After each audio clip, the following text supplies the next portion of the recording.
In the course Urban Planning 330, Land Development, we learned the Quadruple Net Analysis tool, which is an analysis tool that looks at real estate through analyzing the social, cultural, environmental, economic, and sensory value of a place. The goal of this is to increase the internal perception and the value in the piece of real estate. Our team, Team Cloud, we broke into several groups to look at the different quadruple net analysis of Shab Nature Preserve. My team, specifically social and cultural, I divided the work with Amanda Muchinsky. For the research section, we looked at the social and cultural aspects of Shab Nature Preserve, in which we researched safety and security, public access and connectivity, health education, public visitation involvement, residential proximity, public art history, and pedestrian comfort. Once we finished the research area, we proceeded to analyze it. In my section, I looked at five specific things: crime, public access, health, education, and public visitation.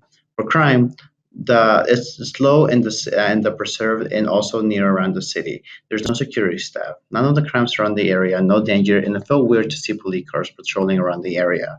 At night, however, the nature felt a little more dangerous due to the fact that there was a low amount of light poles and the only amount of natural light that came into the place was only during the daytime.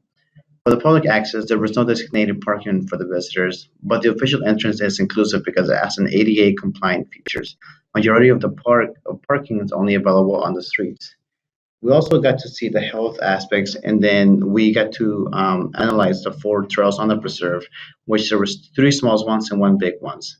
The trails can be used for running, walking, and different other exercising purposes for the community's health. There are two other open spaces that can be used for exercising purposes, and the preserve is also open for pets. For the education section, there are many educational programs with the urban planning and RPTS program that have used the place as an outside classroom. Different sites across the park educated visitors on the history and research projects done on the place. Education programs are what bring a large majority of visitors to the park. However, when it comes to public visitation, there are many sections of the park that can be used for gathering spaces. The gazebo, benches, and other tables are covered with a roof for shade.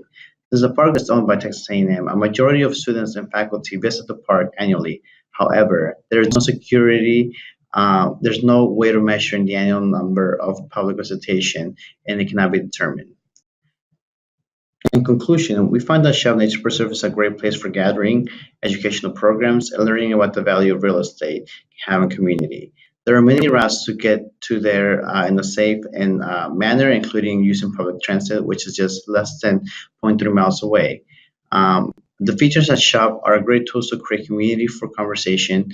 However, we need to do further research to figure out how much the amount of visitors come to the park.